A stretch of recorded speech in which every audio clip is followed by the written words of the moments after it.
अंगाला काटा आलाय, हे बघा लिटरली अंगाला काटा आलाय.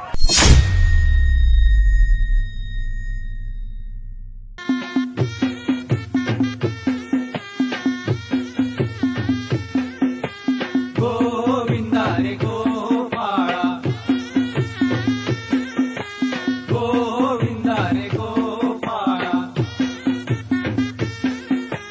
यशोदेच्या कान्हा बाळा, यशोदेच्या कान्हा बाळा, त्याच्या घरात नाही पाणी. आविष्कार, हा बोल ना. काय करतोय? काय नाही ग, मागच्या वर्षीची खूपच्या राजाची व्हिडिओ बघतोय. ते बघा ना, एकदम नऊ एकदम बसवलेले, पण ते उभे करता करता कुठेतरी 19-20 होऊन थरामध्ये ते स्वप्न जे ठाणेकर बघताय, जो पोपटचा राजा बघतोय, ते कुठेतरी मिस झालंय. अरे तुला माहितीये का, आजपासून खोपटचा राजा गोविंद पथकाची प्रॅक्टिस चालू होणार आहे. काय पोपटचा राजा गोविंद पथकाची आजपासून प्रॅक्टिस चालू होणार आहे? हो. चल भाई चल, लवकर बघायला जाऊया.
हे आता गाडी थांबवा रे, कुठली पण आली की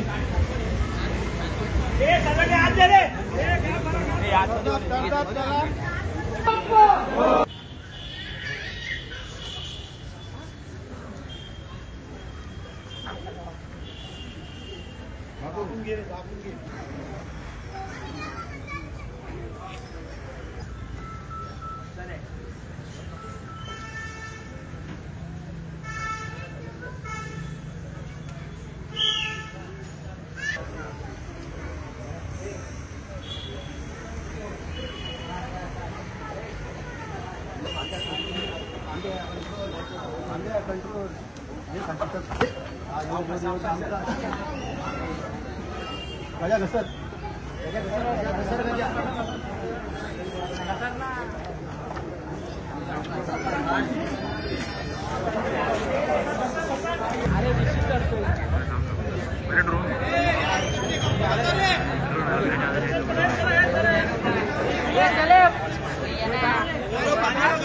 चले हव्या चल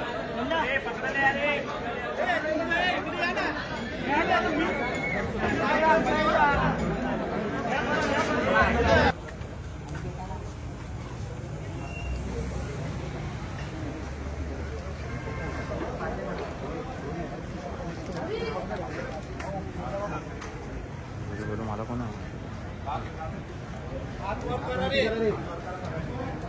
हात वर हात वर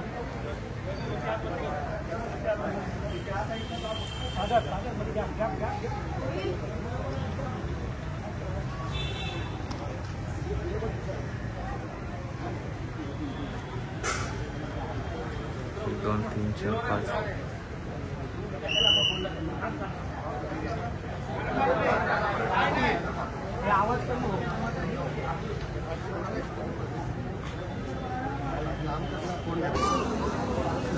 मंडळी, तुम्हाला पहिल्यांदाच वरून कसा हा थर रचला जातो ते तुम्हाला दाखवणार आहे. चला.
मस्त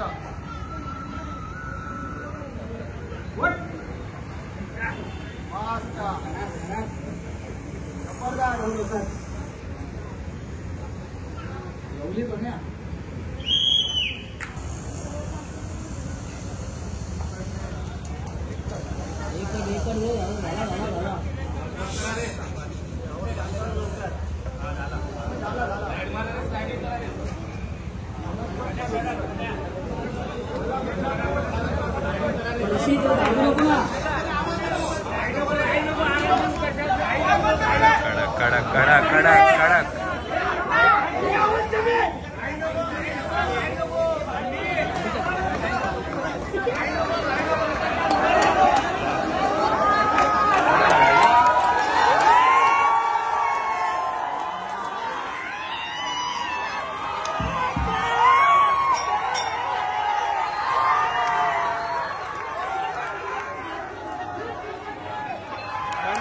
लिटरली अंगाला काटा आलाय. हे बघा, लिटरली अंगाला काटा आलाय.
राजा रे राजा खोपटचा राजा. तर नमस्कार मंडळी, पुन्हा एकदा स्वागत आहे तुमच्या नवीन ब्लॉगमध्ये. तर तुम्ही आत्ताचा सराव बघितला का, कसा वाटला तुम्ही एकदा कॉमेंटमध्ये नक्की सांगा. तर आपण गेली 2 वर्ष झाली मी खोपटचा राजा या गोविंद पथकासोबत आहे आणि हे माझं 3रं वर्ष आहे. या पथकासोबत असताना मी भरपूर गोष्टी शिकलो. एक म्हणजे एक मॅनेजमेंट, की प्रत्येक पोराला सांभाळणं, एवढा मोठा पथक सांभाळणं काय साधी गोष्ट नाही आहे. एवढा मोठा पथक सांभाळणे खूप मोठी गोष्ट आहे. ते एक मॅनेजमेंट ही गोष्ट मी शिकलोय. तर आत्ताचा तुम्ही तो सराव बघितलाय, सगळ्यांना प्रश्न पडलेला असेल. मागच्या व्हिडिओमध्ये पण प्रश्न मी सांगितलेला, पण यावेळेस मी प्रश्न विचारायला नाही आलोय. तर मी एक कॉन्फिडन्सने जे मी तुमचा सराव बघतोय, ज्याने एक गोष्ट मी सांगायला आलोय की मागच्या वर्षी खोपटच्या राजाने 9 बसवले, यावर्षी खोपटचा राजा 9 उभे करणार, ते पण कडक उभे करणार. पुढे आता आपण त्यांच्या प्रशिक्षकांना विचारूया की यावर्षीची त्यांनी काय प्लॅनिंग केली, यावर्षी कसं फेस करणार.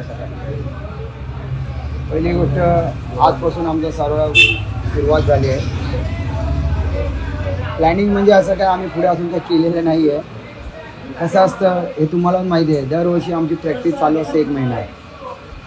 जी आपली प्रॅक्टिस असते ती जे आपण सराव करतो त्याच्यामध्ये माणूस किती समजत आहे लास्टपर्यंत, दहीहंडीच्या 1 दिवसापर्यंत की तो किती घेऊ शकतो, किती राहू शकतो. त्यावर आम्ही ठरवतो की आपल्याला दहीहंडीच्या दिवशी किती थर रचायचे आणि कुठपर्यंत आपण म्हणजे जास्त मेहनत करून की कुठपर्यंत आपण थराची रचना बदलू शकतो. गेल्या वर्षी सर्वांनी पाहिला की आम्ही जो 9 थराचा पूर्ण सेट बसवलेला. आत्तापर्यंत ठाण्यामध्ये भरपूर गोविंदा पथकांनी त्यांच्या पर्यायाने प्रयत्न केले, पण ते प्रत्येकजण अयशस्वी होतो, जसे आम्ही पण झालो. पण तुम्ही एक बघा की आम्ही गेल्या वर्षी जो पूर्ण 9चा सेट बसवलेला, तो लास्टच्या दिवशी रात्री 9:30 पावणे 10च्या दरम्यान आम्ही तो सेट बसवलेला. म्हणजे गोविंदा पथक हा अख्खा दिवस फिरतो, तो दमलेला असतो आणि त्या पिरियडमध्ये तो आम्ही 9 थर पूर्ण बसून फक्त एक थोडक्यात आमचं स्वप्न राहिला. पण यावर्षी नक्की तो आम्ही पूर्ण करू. आमचे प्रयत्न ते सर्व आहेत, मी असा बोलू शकत नाही होईल, पण आम्ही तो प्रयत्न पूर्ण 9 थराचा उभा करणार यावर्षी आणि जास्त करून उतरवायचा प्रयत्न करणार की जेणेकरून आम्ही पुढच्या कुठल्या स्पॉटवर जाऊन 9 थर परत रचना करू. 9 थर जे हे लावाचे असतात, रचाचे असतात, एक खरोखर एक प्रशिक्षक म्हणून एक गोविंद्याच्या म्हणजे दहीहंडीच्या प्रत्येक टीमवर जबाबदारी असते. प्रत्येक टीमची जी पुरण रचलेली असते शिड्यांची थरातली, त्यांच्यावर जिम्मेदारी असते आणि ते मोठ्या आव्हानाने ती जिम्मेदारी पार करतात.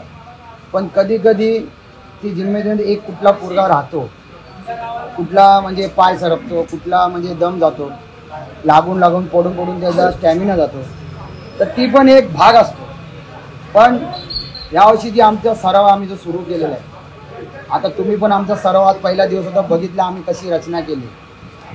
जिथे लागत नसेल तिथे आम्ही उतरवतो, जिथे आम्हाला कम्फर्टेबल वाटतं की पोरं एक रिस्क घेऊ शकतात, मग तिथे आम्ही रिस्क घ्यायला घाबरत. आणि यावर्षी खरोखर आम्ही आमचं जे स्वप्न ते गावदेवीच्या आईच्या कृपेने तो पूर्ण करणार आणि जास्त करून की प्रॅक्टिस सराव हा कसा चांगला होईल त्या दृष्टीने आम्ही याच्याकडे जास्त भर देणार. तर मंडळी, इथे तुम्ही हा खोपटच्या राजाचा सराव बघितलात आणि अशी झाली खोपटच्या राजाची सरावाची सुरुवात. तर त्याचबरोबर आपण आता या जर्नी या वर्षात 2024मध्ये खोपटच्या राजासोबत आपण शेवटपर्यंत असणार आहे. तर आपण आता खोपटच्या राजाला पुढील वाटचालीसाठी शुभेच्छा देऊया आणि आपण तुमची विनंती घेतो. आणि तुम्हाला जर हा व्हिडिओ आवडला असेल तर लाईक करा आणि तुम्हाला देखील तुमच्या मंडळाची व्हिडिओ, तुमच्या पथकाची व्हिडिओ आपल्या चॅनलला पोस्ट करायची असेल तर कमेंटमध्ये तुमच्या मंडळाचं नाव देखील टाका. तर चला मंडळी, येतो, बाय.